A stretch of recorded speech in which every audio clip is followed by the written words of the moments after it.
Guys example number 23 motion in a plane. और आपको पता है ना जो कंपोनेंट्स हैं, जो कंपोनेंट्स किए हैं आपने रिजोल्यूशन ऑफ वेक्टर के ऊपर, ये सारे के सारे न्यूमेरिकल बेस्ड हैं और आप एकदम लगा देंगे, कुछ टफ नहीं है इसके अंदर। देखो एग्जाम्पल नंबर 23 में आपसे क्या कह रहा है, एन एरोप्लेन टेक्स ऑफ, एक हवाई जहाज उड़ा है एट एंगल ऑफ 30 डिग्री। ओहो हो, इतने एंगल पर उसने टेक ऑफ किया है। टेक ऑफ तो आप समझते हैं जब हॉरिजॉन्टल से जब ऊपर को उठता है तो वो टेक ऑफ कहलाता है। वो हॉरिजॉन्टल के साथ कितने एंगल पे किया है आप ये देखें, 30 डिग्री पे। तो एरोप्लेन, भाई एरोप्लेन आपका ये रहा और इसने टेक ऑफ मारा है ज़मीन से कितने एंगल पर, ये टेक ऑफ हुआ, ये हो गया 30 डिग्री पर। ठीक है, ऐसा है, ये क्वेश्चन बोल रहा है हॉरिजॉन्टल के साथ उसने 30 डिग्री पर टेक ऑफ मारा है। If the component of its velocity, इसकी वेलोसिटी के component along the horizontal is, ये हॉरिजॉन्टल में इसकी वेलोसिटी का कंपोनेंट है।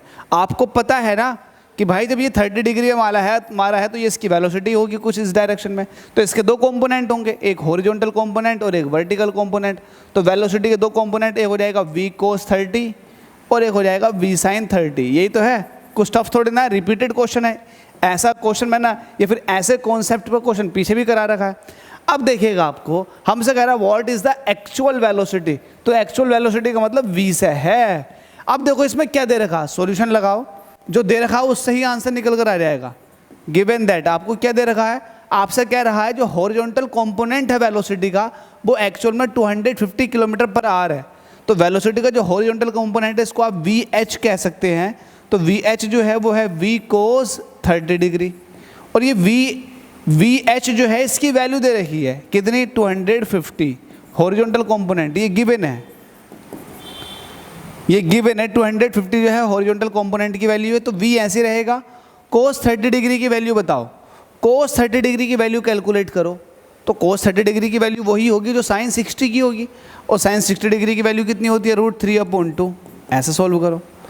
v आपको चाहिए तो डिवाइड वाला मल्टीप्लाई में 250 की मल्टीप्लाई कर दो आप 2 से, और √3 नीचे आ चुका है। 250 का डबल करोगे, 250 का डबल करोगे तो ये हो जाएगा 500। इसको डिवाइड करना √3 से, तो डिवाइड करने का सबसे आसान तरीका √3 से ऊपर और √3 से मल्टीप्लाई नीचे भी कर दो, तो ये v हो जाएगा।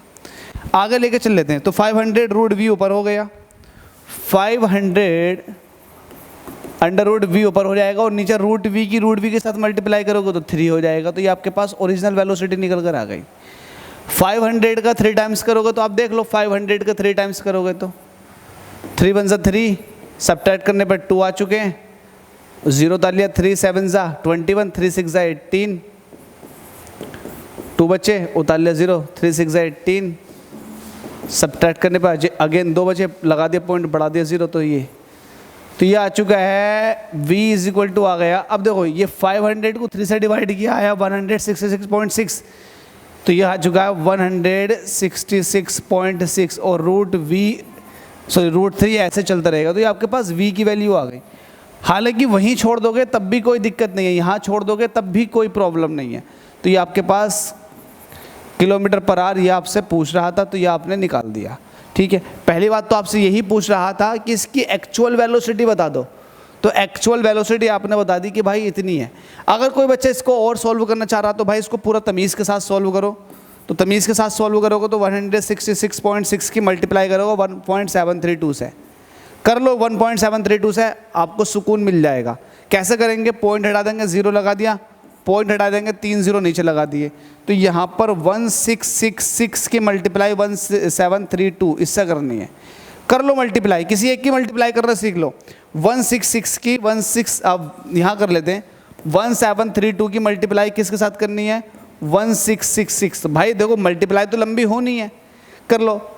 6 2 6 2 12 का 2, कैरी 1 6 18 और 1 19 का 9, कैरी 1 6 7 42 42 और 1 43 का 3, कैरी 4 6 1 6 6 4 10 आ चुके।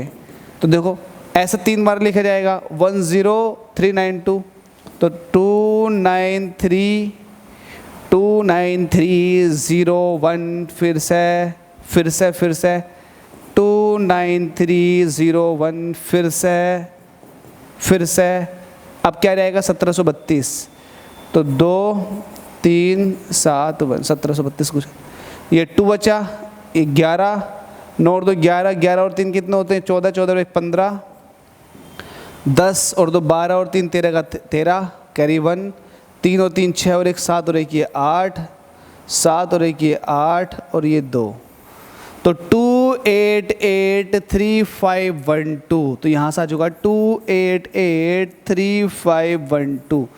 नीचे पॉइंट, नीचे जीरो कितने हैं भाई 1 2 3 4, तो 4 के बाद लगा दो 1 2 3 4, तो 288.35 कुछ इस तरह से v इज इक्वल टू आ जाएगा 288.3512 किलोमीटर पर आवर। ये एक्चुअल वेलोसिटी आ गई। ये कैलकुलेट मैंने इसलिए कर दी ताकि आप लोग अफसुर्दा ना हो, नाराज़ ना हो, चीज़ों को समझ लें। ठीक है भाई, कोई दिक्कत है क्या? कोई दिक्कत नहीं है। इसको फिर मिटा देते हैं। तो यहाँ पर आपके साथ वेलोसिटी जो थी वो निकल कर आ चुकी है। हालांकि आप इसको रूट के अंदर छोड़ देते तब भी कोई दिक्कत नहीं थी। 288.67। ठीक है भाई, इसको यहीं तक रहने देते हैं। 288 आ चुका आपके पास। अगर आप बुक से देखोगे तो पॉइंट के बाद हल्का सा फ्रैक्शन चेंज हो सकता है, तो कोई दिक्कत नहीं है।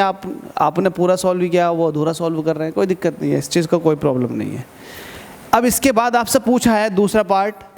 दूसरे पार्ट में ये कहा है कि हॉरिजॉन्टल कंपोनेंट तो आपको पता है, जिसकी वजह से आपने ओरिजिनल वेलोसिटी निकाल दी। अब जरा वर्टिकल कंपोनेंट भी तो निकाल कर दिखाओ। तो वर्टिकल कंपोनेंट क्या होता है? v sin 30। तो आपके सामने क्या हो जाएगा? Vertical component, vertical component of velocity क्या हो जाएगा? वर्टिकल कंपोनेंट ये हो जाएगा v sin 30 डिग्री। v आपने निकाल रखा, ये v 288.3512 और साइन 30 डिग्री की वैल्यू होती है 1/2। 1/2 का मतलब ये है कि जस्ट इसका हाफ करो, मतलब डिवाइड करो। तो जब आप डिवाइड करोगे तो ये ऑलमोस्ट देखो 288 का जब आप आधा करोगे तो 144 आ जाएगा, क्योंकि इसका डबल करोगे तो ये 288 होता।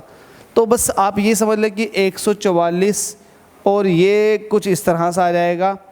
ये आप ऐसा मान लें 14412 समथिंग, या फिर आप 17 कहो 35 है, ये ऐसा है 144.17। हालांकि आप पूरा एक्चुअल डिवाइड करके देख लो तब भी कोई फ़र्क नहीं पड़ने वाला। तो ये आ चुका है आपके पास वर्टिकल कंपोनेंट वेलोसिटी का 144 पॉइंट समथिंग। सही है भाई, सॉल्व करके देख लेना आप एक बार। तो ये मेन चीज़ ये आ चुकी है, देख लो इसको। इजी है, समझ लिया आपने। तो कुछ टफ था इसके अंदर? कुछ नहीं था। आपको एक पर्टिकुलर डायरेक्शन में वेलोसिटी दे रखी है, एंगल दे रखा हॉरिजॉन्टल से, तो आपने ब्रेक कर देना हॉरिजॉन्टल कंपोनेंट और वर्टिकल कंपोनेंट में। आपको हॉरिजॉन्टल कंपोनेंट की वैल्यू दे रखी है, तो इसकी मदद से आपने पहले एक्चुअल वेलोसिटी कैलकुलेट की। उस एक्चुअल वेलोसिटी की मदद से फिर आपने वर्टिकल कंपोनेंट को फाइंड आउट कर लिया। तो कुछ टफ नहीं था इसके अंदर, इजी था। आप प्रैक्टिस करें। क्वेश्चन के अंदर जो बुक के अंदर जो आंसर दे रखा है वो फ्रैक्शन में थोड़ा सा चेंज है, उसका कोई इतना बड़ा रोल नहीं है, कोई दिक्कत नहीं है। आपकी मेन वैल्यू सेम आ चुकी है। फ्रैक्शन तो एक्चुअल में हम √3 की वैल्यू समथिंग लेके चलते हैं, तो उसकी वजह से भी वेरिएशन आ जाते हैं। इतना कोई बड़ा रोल नहीं है इसका।